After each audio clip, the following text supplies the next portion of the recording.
Morocco ম্যাচে ড্রয়ের পর হাইতির বিপক্ষে ব্রাজিলের ৩-০ গোলের এই জয়টা নিয়ে আজকে 4টা পয়েন্টের কথা বলবো। চলুন শুরু করি। প্রথমে আসি 3টা গোল নিয়ে।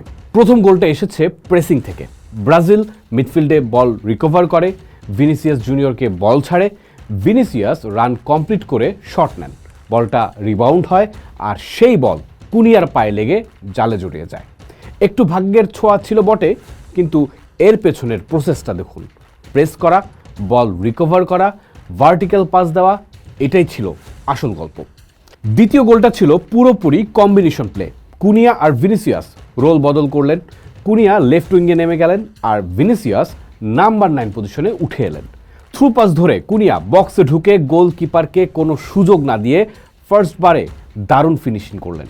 তৃতীয় গোলে লুকাস পাকেতার চোখটা কাজ করলো। হাইতির হাইলাইন ডিফেন্সের ফাঁক খুঁজে বের করে একটা চিপ পাস, আর ভিনিসিয়াসের ব্রিলিয়ান্ট রান গিয়ে শেষ হলো গোলে। 3টা গোলেই একটা কমন থ্রেড ছিল, হাইতির হাইলাইন ডিফেন্স আর ব্রাজিলের প্রেসিং করে বল রিকভার করে ভার্টিক্যাল পাসে খেলা। এই স্ট্র্যাটেজিটা প্রথমার্ধে পুরোপুরি কাজ করেছে। এবার আসি দ্বিতীয় পয়েন্টে। কুনিয়া কি আনচেলত্তিকে ভরসা দিলেন পারফেক্ট 9 নাম্বার হিসেবে? উত্তরটা অনেকটা হ্যাঁ। ইগোর থিয়াগোকে বসিয়ে কুনিয়াকে স্টার্ট করানো ছিল আনচেলত্তির একটা সাহসী সিদ্ধান্ত, আর সেটা কাজেও দিয়েছে।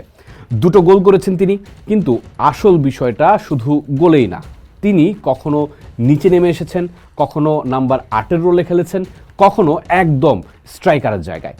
ফুটসাল ব্যাকগ্রাউন্ড থেকে আসা এই ফুটবলার বল পায়ে যে কারিকুরি দেখিয়েছেন, সেটা পুরো আক্রমণ ভাগটাকে ফ্লুইড করে তুলেছে। তবে এটাও বলা দরকার, ব্রাজিলের ঐতিহ্যবাহী ক্লাসিক নাম্বার 9 প্রোফাইলের সঙ্গে কুনিয়ার এখনও কোনো তুলনা করাটা তাড়াহুড়াই হবে। তিনি মূলত ফরওয়ার্ড, খাঁটি স্ট্রাইকার নন। তবে এই মুহূর্তে তিনি যা দেখিয়েছেন, তাতে আনচেলত্তি অন্তত নিশ্চিন্তে পরের ম্যাচগুলোতে তাকে স্টার্ট করাতে পারেন।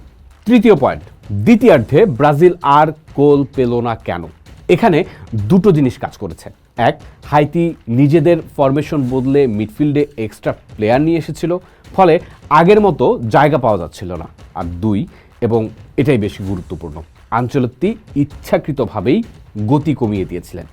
ম্যাচটা যেহেতু কার্যত প্রথমার্ধেই স্যাটেল হয়ে গিয়েছিল, তিনি আর হাই ইন্টেন্সিটি ফুটবল খেলে দলকে রিস্কে ফেলতে চাননি।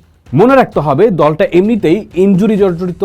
রাফিনিয়া হার্মেস্টিং নিয়ে মাঠ ছেড়েছেন প্রথমার্ধেই, তাই আনচেলত্তি কন্ট্রোল রাখাকেই প্রায়োরিটি দিয়েছেন। আর পাশাপাশি বেঞ্চের প্লেয়ারদেরকে, বিশেষ করে মার্টিনেলি, রায়ান, এন্দ্রিক, তাদেরকে পরখ করে নেয়ার সুযোগটাও নিয়েছেন আনচেলত্তি।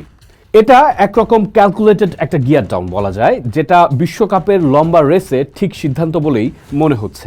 চতুর্থ এবং শেষ পয়েন্ট, নেইমারের প্রত্যাবর্তনের খবর। প্রেস কনফারেন্সে আনচেলত্তি নিজেই নিশ্চিত করেছেন নেইমার জুনিয়র ফিরছেন, তবে এই ম্যাচে নয়, বরং গ্রুপ পর্বের শেষ ম্যাচে স্কটল্যান্ডের বিপক্ষে। তার ম্যাচ ফিটনেস ইতিমধ্যেই চলে এসেছে। এটা ব্রাজিলের জন্য বিশাল একটা পজিটিভ খবর, কারণ এতদিন সব আলোচনার কেন্দ্রবিন্দুতে ছিলেন ভিনিসিয়াস, আর এখন নেইমার যোগ দিলে আক্রমণে আরেকটা মাত্রা যোগ হবে। ব্রাজিল এই মুহূর্তে গ্রুপের শীর্ষে, গোল ব্যবধানে এগিয়ে। তাই স্কটল্যান্ড ম্যাচটা শুধু গ্রুপ চ্যাম্পিয়ন হওয়ার লড়াই নয়, নেইমারের প্রত্যাবর্তনের ম্যাচও বটে। মোট কথা, প্রথমার্ধের ঝলমলে ফুটবল, কুনিয়ার উত্থান, আনচেলত্তির বাস্তবসম্মত পরিকল্পনা আর নেইমারের ফেরা, সব মিলিয়ে ব্রাজিল এখন বেশ ভালো একটা জায়গায় দাঁড়িয়েছে। স্কটল্যান্ড ম্যাচটা তাই হতে যাচ্ছে আরও বড় একটা পরীক্ষা। পোস্ট দেখুন, ভাবুন, করুন, থাকুন পোস্টের সাথে।